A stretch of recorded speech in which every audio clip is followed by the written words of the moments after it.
Guys ഇതാണ് നമ്മുടെ വക്കീല്.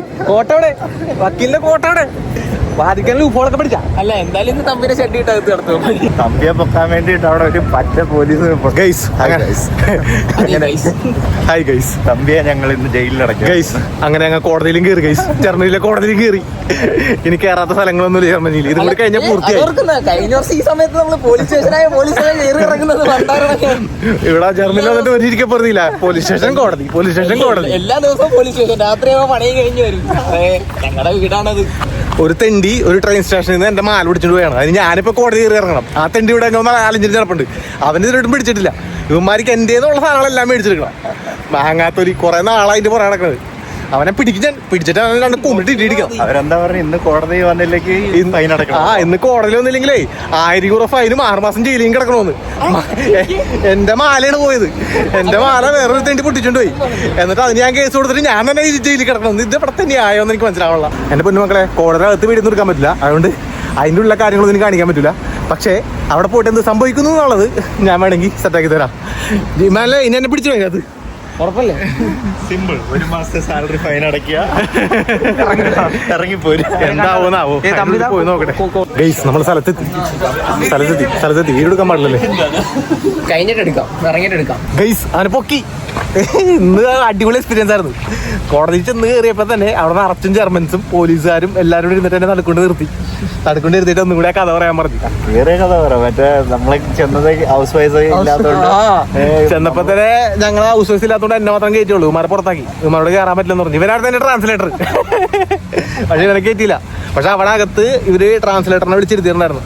കാരണം ഞാൻ അന്ന് ഇതുപോലെ കേസ് കൊടുത്തപ്പോ പെറ്റീഷൻ ഫയൽ ചെയ്ത് കഴിഞ്ഞ സമയത്ത് ഈ ട്രാൻസ്ലേറ്റർ വെച്ചിട്ടാണ് ഞാൻ പെറ്റീഷൻ ഫയൽ ചെയ്തത്. അതിൻ്റെ പേരിൽ അവർ അകത്ത് ഓൾറെഡി ട്രാൻസ്ലേറ്റർ ഉണ്ടായിരുന്നു, 3 പോലീസുകാരുണ്ടായിരുന്നു, പിന്നെ പബ്ലിക് പ്രോസിക്യൂട്ടർ ഉണ്ടായിരുന്നു, ജഡ്ജിൻ്റെ കൂടെ തന്നെ വേറെ 2 ആൾക്കാർ, പിന്നെ അതിൻ്റെ ഇപ്പുറത്ത് ഈ പറഞ്ഞ ആ പിടിച്ച ആള് എൻ്റെ മാല ഒടിച്ചിട്ട് തെണ്ടി അവനും അവൻ്റെ അപ്പനും അവൻ്റെ വക്കീലും എല്ലാവരും വന്നിട്ട് തന്നെ അവരുടെ നമ്മൾ ജർമ്മനിയിലെ കോടതി എക്സ്പീരിയൻസ് ആയിരുന്നു നിന്ന് പൊടിച്ച്. അതായത് സംഭവിച്ചത് എന്താണെന്ന് വെച്ചാൽ കഴിഞ്ഞ ബ്ലാക്ക് ഫ്രൈഡേക്ക് ഞാൻ മാക്ബുക്ക് മേടിച്ചിട്ട് ഇറങ്ങിയിരുന്നു. ഈ മാക്ബുക്ക് മേടിച്ച് ഇറങ്ങി യൂബാനിൽ എത്തിക്കുന്ന സമയത്ത് എൻ്റെ അടുത്ത് മാല ഉണ്ടായിരുന്നു, സ്വർണ്ണമാല. അപ്പോൾ ഇവൻ വന്നിട്ട് ഷാരൂഖ് ഖാൻ അറിയുമെന്ന് വെച്ച്. അപ്പോൾ അറിയാമെന്ന് പറഞ്ഞ്, അറിവ് ഫ്രം ഇന്ത്യ എന്ന് വെച്ചാൽ ആദ്യം. അപ്പോൾ അതേന്ന് പറഞ്ഞ് അതിന് ഷാരൂഖ് ഖാൻ അറിയുമെന്ന് വെച്ച്. അതിന് ഷാരൂഖ് ഖാനെ വരെ ചലി ചെയ്യുക പാട്ടൊക്കെ പാടിയിട്ട് ഇവൻ മേത്ത് ഷോൾഡറിൽ കൈവച്ചിട്ട് ഡാൻസ് കളിക്കാൻ തുടങ്ങി. എന്നിട്ട് ഇവൻ എന്ത് ചെയ്ത്, ഡാൻസ് കളിക്കുന്നതിനപ്പം തന്നെ എൻ്റെ മുട്ടുമ്മ അവൻ്റെ ബൂട്ടിൻ്റെ ബാക്കിലെ സാധനം വെച്ചിട്ട് അടിച്ച് നല്ല ബൂട്ടും കൊണ്ട് നല്ലോണം ചവിട്ടി. അപ്പം എനിക്കിവിടെ വേനെടുത്ത്. ആ സമയത്ത് ഇവൻ കഴുത്തിൽ നിന്ന് എൻ്റെ മാല പൊട്ടിച്ച്. അത് ഞാൻ അറിഞ്ഞില്ല. എന്നിട്ട് ഇവൻ എന്നെ തള്ളി, ഊബാൻ്റെ ഉള്ളിലേക്ക് തള്ളിയിട്ടിട്ട് അവൻ അങ്ങോട്ട് നടന്നുപോയി. പക്ഷെ ആ സമയത്ത് ഞാൻ ഇവിടെ വേനെടുത്ത സമയത്ത് ഞാൻ നോക്കി കഴിഞ്ഞപ്പോൾ അവിടെ മാലയില്ല. അങ്ങനെ അവൻ്റെ പുറകെ പോയി മാല അവൻ്റെ കയ്യിൽ നിന്ന് മേടിച്ചെടുത്ത്. കാരണം അവൻ അപ്പുറത്തെ സെയിം ഓപ്പോസിറ്റ് ഡയറക്ഷനിൽ വന്ന ഊബാനെ കൂടെ രക്ഷപ്പെടാൻ നോക്കിയാണ്.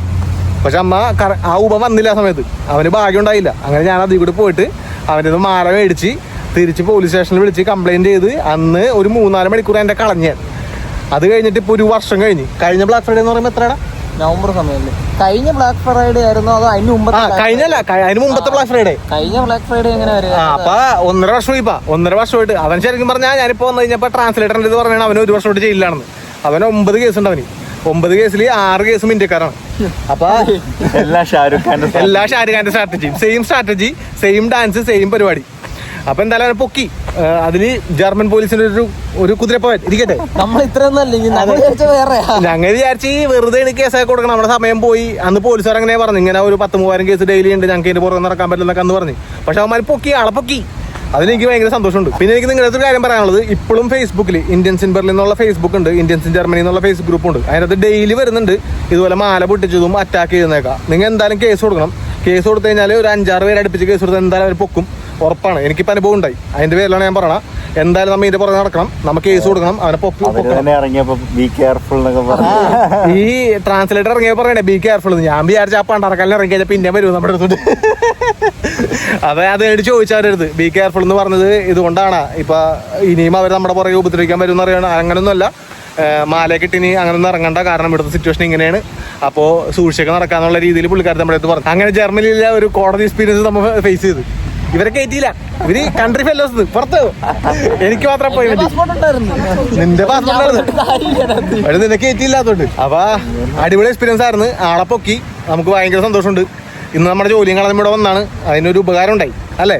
ട്രാൻസ്ലേറ്റർ എന്താ പറയാനുള്ളത്? ചിലപ്പോ അരവിന്ദേട്ടനെ ആരും കേട്ടിട്ടില്ലായിരിക്കും, കാരണം ആരും കേട്ടില്ല. ട്രാൻസ്ലേറ്റർ ഉള്ളതുകൊണ്ട്. എന്റെ പൊന്നു, അതിന്റെ ഉള്ളിൽ ചെന്നപ്പോ തന്നെ ഒടുക്കത്തെ സ്വീകരണം, കമോൺ നിഖിൽ വെൽക്കം സിറ്റ് എന്നൊക്കെ പറയുന്ന ഒരുമാതിരി എന്റെ പൊന്നു രാജകീയവതിയായിരുന്നു എനിക്ക് അതിനകത്ത്. അവിടെ ചെന്ന് എനിക്കൊരു കസേര ഉണ്ടായിരുന്നു, ട്രാൻസ്ലേറ്ററിന് തൊട്ടടുത്ത് തന്നെ ഒരു കസേര ഉണ്ടായിരുന്നു. അതിന് നേരെ ഓപ്പോസിറ്റ് ജഡ്ജ് ഇരിക്കണ്. ജഡ്ജിന്റെ അപ്പുറത്ത് ഇപ്പുറത്തോട്ട് ആൾക്കാർ, ചുറ്റിനും പോലീസുകാർ, ഫുൾ പ്രൊട്ടക്ഷൻ ആയിരുന്നു. പ്രൊട്ടക്ഷൻ 1000 പോകുന്ന മേടിച്ച് വന്നയാളാ.